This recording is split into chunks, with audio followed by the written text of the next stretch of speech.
bannange mugamba muti abaagala abalungi abeegumira kusenga 5256 mbaaniriza nsinate olwala tugenda kwogera ku musino naye yangambye nti singa nsaba onnyinyonnyola engeri gye basikamu omusino kubanga nze bintabudde. Abantu abasinga okusika omusino gw'amazima oba beegomba osika omusino be bantu abalina omusino omutini. Omusino kye ki atakitegedde ke kajanjaalo, naye omusino ogwo engeri gye gubeera nti oba toguyina nga gwavaayo bulungi kabeera munda ddala. Waliwo abatera okuŋŋamba nti nze omukyala wange talina musino oba singa nze omusino gwange sigulaba.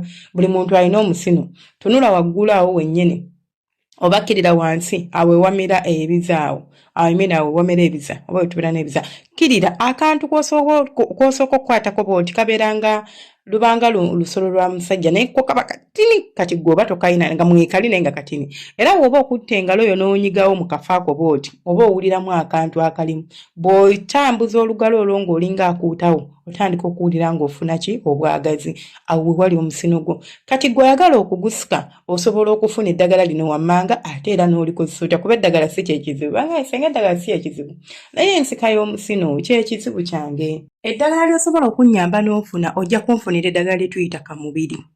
Mmwe abatamanyi ddagala olusimu ngamba senga bannange eddagala nawe singa olituteerawo naye bannange nammwe mudimandinga wallahi mulimba ne nnoonya eddagala mwagala n'ebifaananyi mbibateerewo ate ne we mbiteekawo oluusi era nojja n'ongamba toliyina njagala nga kkole kwegamba kaakati kye mwagala sikitegera but bw'atamanyi kamubiri ninza okukabateerawo ninza obutakateekawo tujja kulaba kuba nsooka nange binoonya.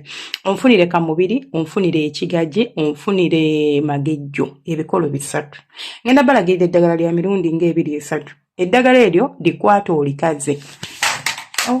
Bw'omala okulikaza olinfuniremu ensaano oba olinkoleremu ensaano. Ekigajje ekyo kikazanga bwe kiri n'ejjero waakyo n'akaliramu. Gwe kikwata okiteeke ku musana kijja kukala. Naye nabagamba eddagala tetulikaliza ddala ku musana. Oliteeka ku musana gumu n'omala n'oliteeka mu nju ne likala.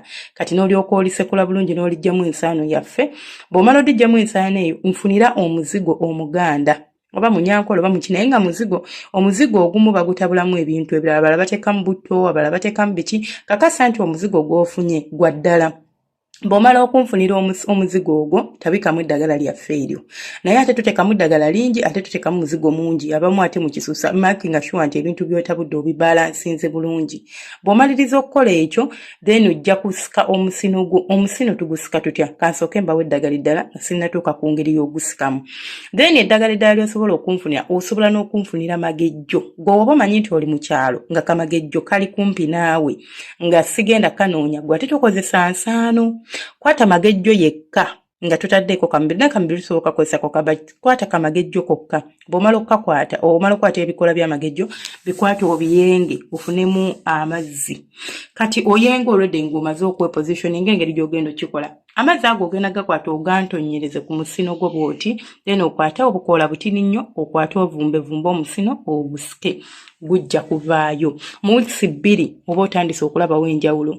Ate n'ekirala akati eddagala eddala nga tetunabagenda yeeyo. Eddagala eddala ly'osobola era okukozesa osobola okunfunira kamubiri n'akawulira gw'amanyi nti omusino gwo gwabula bubuzi nti senga nali nina omusino naye bwe nasika enfuli omusino gwange ate ne gudda munda ne gubula oba nagukuuta nnyo nga neemazisa omusino ne gubula gwenfunira n'akawulira. Kawulira ako ojja kantera mu kasoggo okaanika okaababula ku katini ku muliro then n'omala n'otonnyeza wali mu musino n'osika kajja kuvaayo oba omusino gwo gujja kuvaayo paka woogwagala then okomye.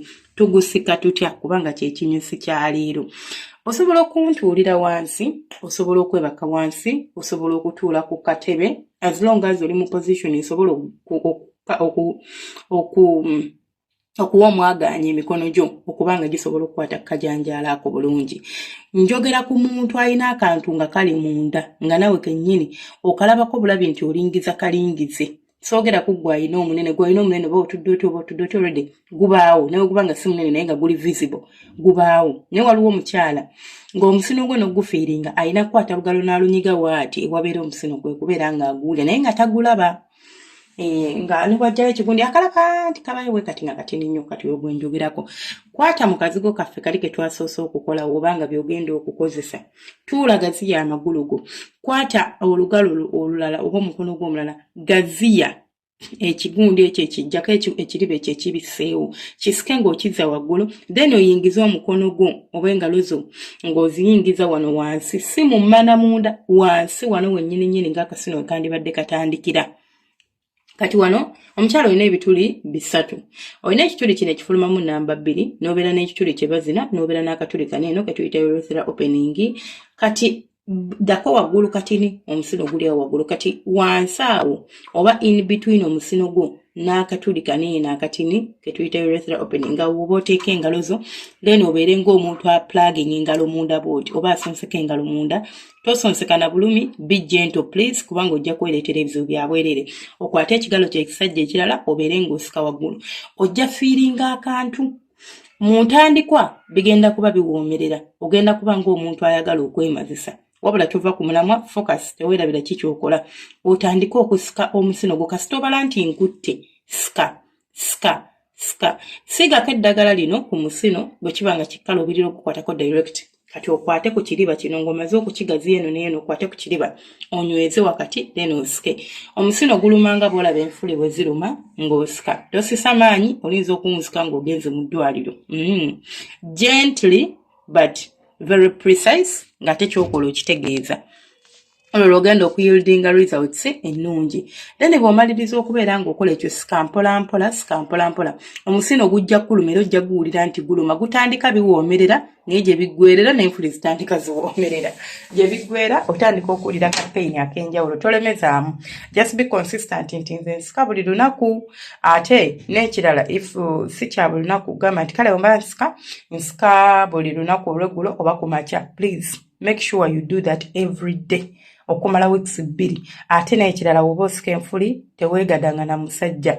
buli bw'osika bw'oba osika omusino gezaako okubeera nga teweegadanga omusino guno we gukyamuka oba bw'oyima ennyo ng'oli mu kwegadanga guyina engeri gye gusituka wabula omuyimo guno we guggwako guddayo emabega guddayo ne guddayo mu fomati yaago nga bw'olaba emmana bw'ebeera kakitegeeza omusino gwo gugenda kuba gudda emabega nga by'osika tebikola so weewala ensonga z'okwegatta obeere ng'osobola okufuna results ennungi katugambe gweogenda kukozesa magejjo gwe nakugambye naawe kayenge bulungi nnyo akali fresh nga tetukozesezza bizigo by the way gwe omuntu atalina muzigo obanga togukakasa nti niyinza okugufuna naye nga baagutabikamu ebirala tokozesa kubanga togenda kufuna ky'oyagala waakiri ategula akazigo yadde n'ebizigo si birungi era si byagala I prefer muzigo naye ate you better go for bizigo instead of okugenda okukozesa bino byebagasegase okozesa ebizigo ebya petroleum jelly birinza okukolera then ekirala ky'olina okubeera ng'onkolera funa kamagejjo fresh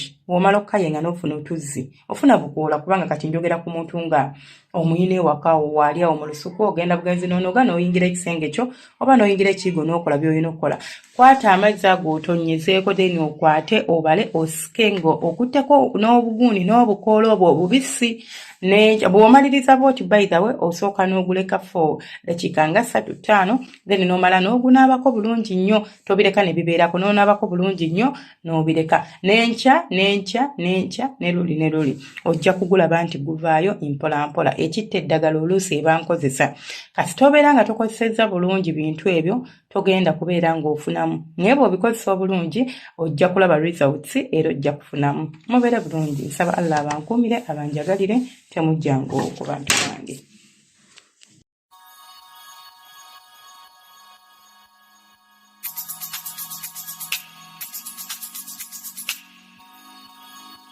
Yeah.